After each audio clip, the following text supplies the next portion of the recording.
the assumption here is that what's taking place in Ezekiel 38 and 39 is about something that is future to us.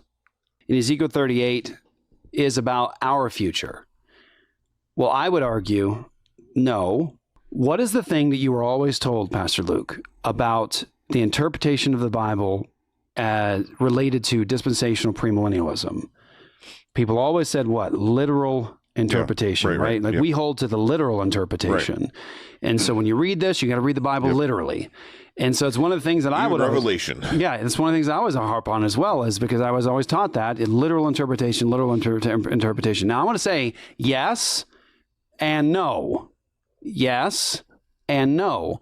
The dispensational premillennialists are always running when Iran comes up and Israel comes up. They're always running to Ezekiel 38 and 39, and they're always saying literal interpretation. Okay, let's try it.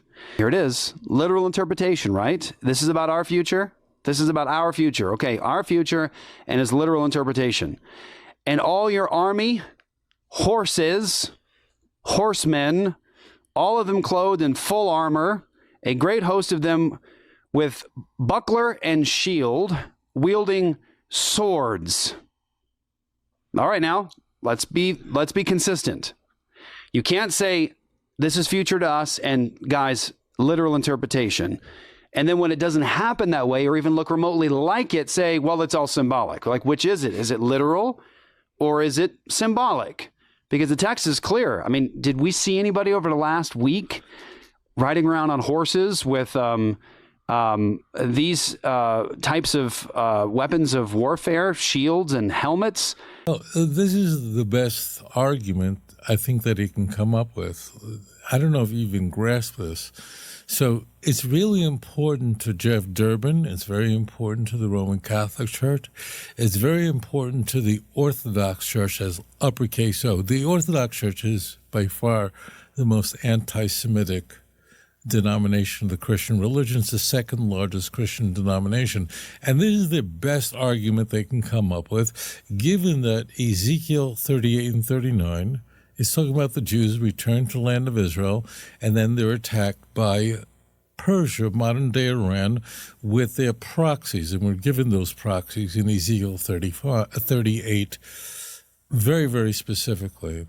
The best argument they can come up with, and it's true, is that given that Ezekiel uses a term like horses and swords, and given that we don't use horses and swords today, therefore it can't be speaking about the modern event. This is not the best argument in the world, but it's the best they can come up with. This is a fatuous argument. The reason is that in Tanakh, the weapons that are described are the weapons that we use in their time. Now, technically speaking, there's no real difference between a sword and a bullet, which would be a modern weapon or a missile. I mean, they do the same thing, except a bullet has the kinetic energy in it, and a bullet has the advantage that you can use it from a great distance away, or rockets could be launched where today combatants don't even have to interact or see each other. The weaponry of today, like if I wanted to teach you how to use an AR-15, it would take only a couple of weeks. In the ancient world, to learn how to throw a javelin, a spear, and so on, would take many years for you to be able to learn how to use a crossbow and so on. The point is the same thing. These are armaments that cut flesh, and we see it explicitly in Tanakh. That means in the Hebrew Bible, we're told in Psalm 20, Ele varecha ve'ele vasusim, these come with their chariots, referring to the enemies who don't trust in God, ve'ele vasusim, and these with their horses. Horses are the animal of battle, or horses, because they're powerful, but they're also very fast.